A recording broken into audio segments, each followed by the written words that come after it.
Dear students, in this class, we'll discuss about atomic models. So what are atomic models? So generally, atomic models explains about the arrangement of fundamental particles in atom. So we know that we are having three fundamental particles, that is electron, proton and neutron. So how these fundamental particles are arranged in an atom. So that will be explained by the fundamental, by the atomic models. So we are having different atomic models. In that, the first atomic model is Thomson's atomic model. So, there are different atomic models. So here we are discussing about Thomson's atomic model and Rutherford atomic model. So first atomic model was proposed by Thomson. First atomic model was proposed by Thomson. So if you see the postulates of this Thomson's atomic model, so according to him, so atom is spherical in shape. So according to him, the atom is spherical in shape and the radius of the particular atom is approximately 1 Armstrong unit, so which is equivalent to 10 power minus 10 meters or 10 power minus 8 centimeters. So, and the positive charge is distributed throughout the sphere. The positive charge which is present is uniformly distributed throughout the air, and the electrons are arranged in such a way to give the stable arrangement, electrostatic arrangement. That means electrostatic force of attraction. The electrons are arranged in such a way that they give the electrostatic arrangement. So see here, this blue color, this indicates the electrons, and this the positive charge will be entirely accumulated in the particular sphere. So that is J.J. Thomson's atomic model. So the different names that are given to this Thomson's atomic model was a plum pudding model, raisin pudding model and watermelon model. So if you see a watermelon model, so in that if you cut the watermelon, so we will get the red color seeds. Those seeds are representing the electrons, and the fleshy colored or fresh juicy part that is present, that is a positive charge. So we are not mentioning here about neutrons because the neutrons were not discovered at that time. So that is about, see here, the plums are seeds that are present, that are representing the electrons, and the flesh, juicy part that is present. So that is, so according to him, the mass of atom is distributed throughout that atom. That means the positive charge that is uniformly distributed throughout the atom. So what is the drawback of J.J. Thomson's atomic model? He could not explain the stability of atom. He could not explain the stability of atom. So next, discovery of X-rays. Rontgen, he discovered X-rays when the cathode rays are striking the target anode. So we know that the cathode rays are negatively charged when they are striking the target anode. So this Rontgen discovered the X-rays. So this is the instrument through which he discovered the X-rays, that is a Coolidge X-ray tube. Coolidge X-ray tube. So when he discovered, he doesn't know about the properties of these rays. So since the rays are emitting from the target anode, and he called it as X-rays. So later he has discovered the properties of X-rays. So these are electromagnetic radiation with a very good wavelength of 0.1 nanometer. So this is the electromagnetic radiation which is having the wavelength of 0.1 nanometers. So next, radioactivity. Next, radioactivity. So X-rays, if you see, they are having high penetrating power. So just if you are having any fracture or something, just we will go for X-ray. Why? Because these are having high penetrating power. It is used for studying the interior structure of the atom. So these are, so that's why we are preferring X-rays. and these are X-rays are not deflected by either electric field or magnetic field. So they cannot be deflected by both electric field as well as magnetic field. And these are high energy radiation. So X-rays are high energy radiations and cause ionization and quickly causes ionization. So next, if you see the radioactivity. So what are radioactivity? What are radioactive substances? The substances which are exhibiting the property of radioactivity are known as radioactive substances, or elements which are exhibiting the phenomenon of radioactivity. So those elements are known as radioactive elements. So if you see, so he is the scientist who first discovered the radioactivity, that is Henry Becquerel. So these are the elements like uranium, plutonium, neptunium. So all these are elements that are exhibiting radioactivity. So uranium, thorium, radium and francium. So these are the elements that are exhibiting. So what observations Rutherford had done while emitted by radioactive elements? So he has discovered the properties of these alpha rays. So alpha rays, we know that alpha rays are doubly ionized helium nuclei. So which is having, so helium 4. So this is the alpha rays, 4 units of mass due to 2 protons and 2 neutrons. So alpha rays cause ionization of gases. Alpha rays causes ionization of gases, and the alpha rays are having less penetration power, very less penetrating power, and are less harmful. So here, when we study the properties of alpha rays, beta rays, why we are discovering all this or discussing about all these properties means, generally the radioactive substances are generally unstable. Radioactive substances are generally unstable. Why they are unstable? Because of excess of radiation. Because of excess of radiation. So for attaining stability, these substances have to lose that excess of radiation in the form of either alpha rays or beta rays or gamma rays. So for every radioactive element, for attaining stability, it has to emit either alpha rays or beta rays or gamma rays for attaining stability. That's why we are discussing about these alpha rays, beta rays and gamma rays. So when we discuss about first the alpha rays, so these alpha rays are deflected both by electric fields and magnetic fields, and alpha rays are deflected towards negative plate. Why? Because alpha rays are doubly positively charged species. Since they are positively charged, they will be deflected towards the negative plate.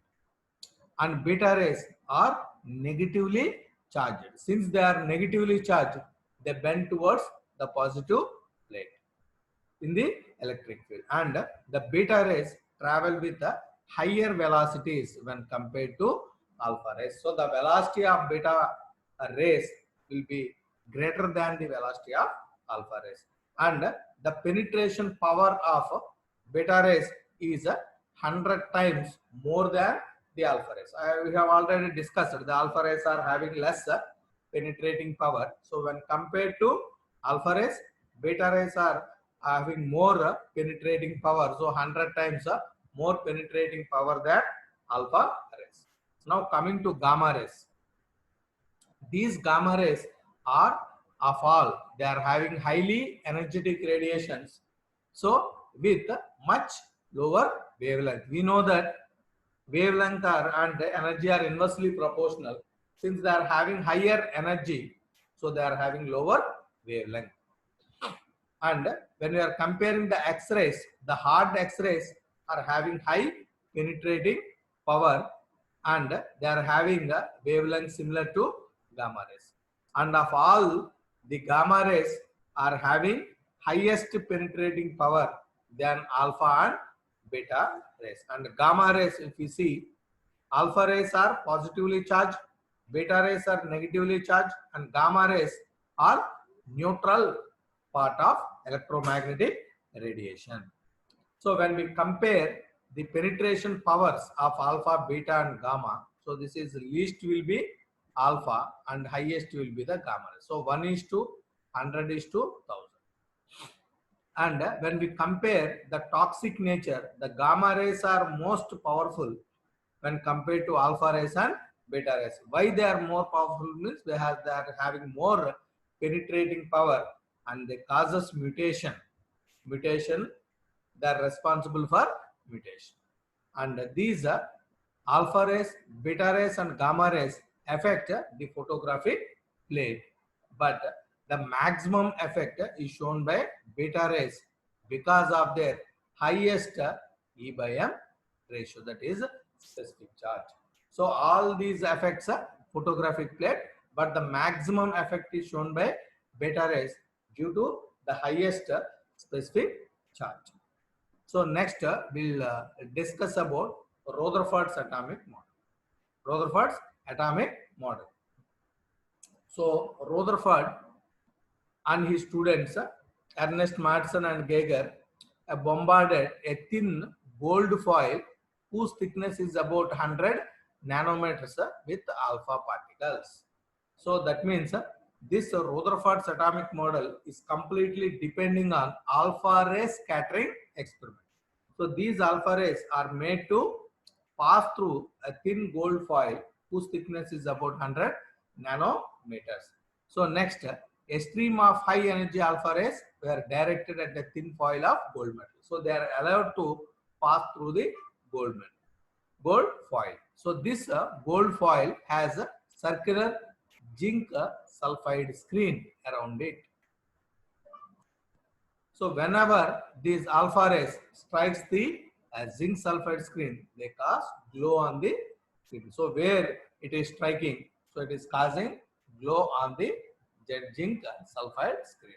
So this is the alpha ray scattering experiment. So this is the source that is producing alpha rays, and this is the gold foil, and which is surrounded by the zinc sulfide screen. So wherever it is striking, so that can be seen on the zinc sulfide screen. So that is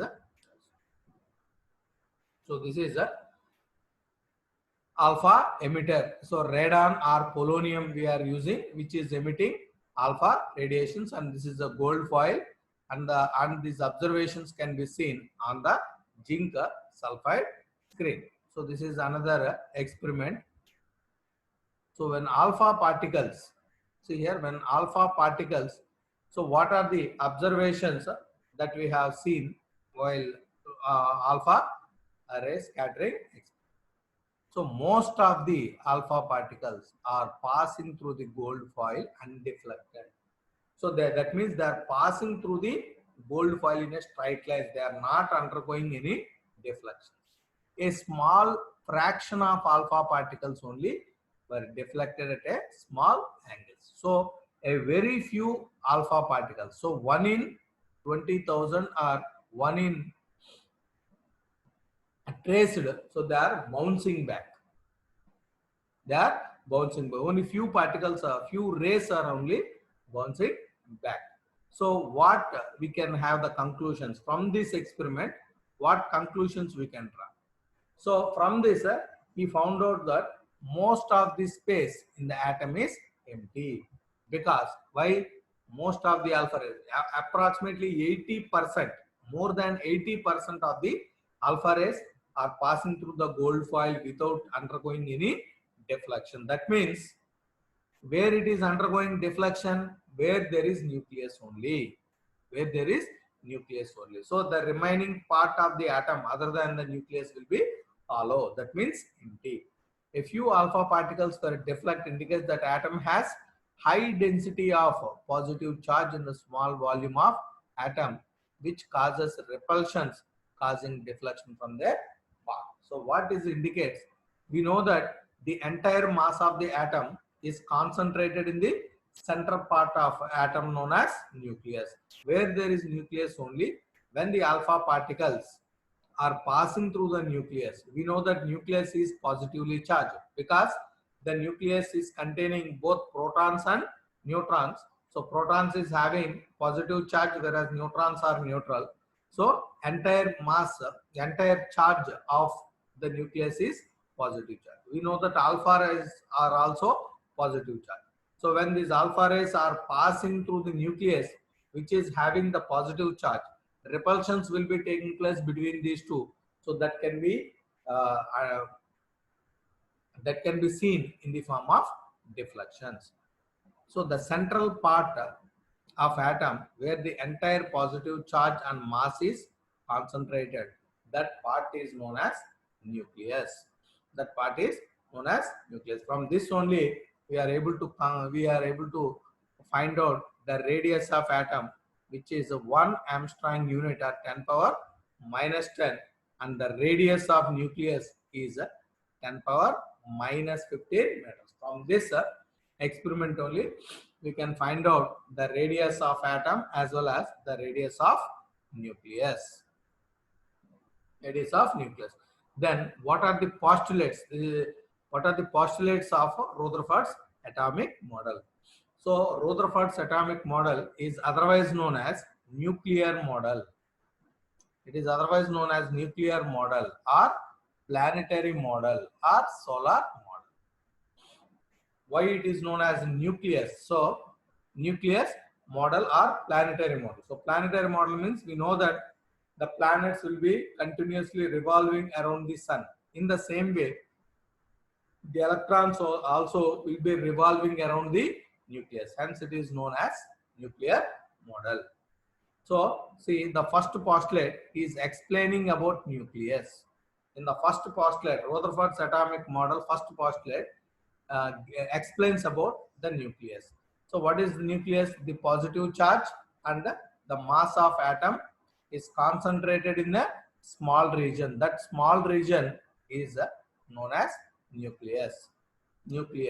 In the second postulate, he is explaining about orbits. So what are orbits?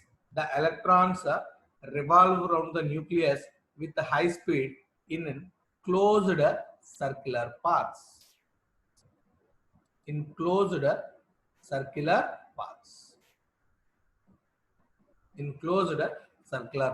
Those paths are known as orbits. So first postulate is explaining about nucleus, and second postulate is explaining about orbits. So what are orbits? Orbits are the paths in which the electrons are revolving around the nucleus. So these are nothing but orbit, first orbit and second. So he is explaining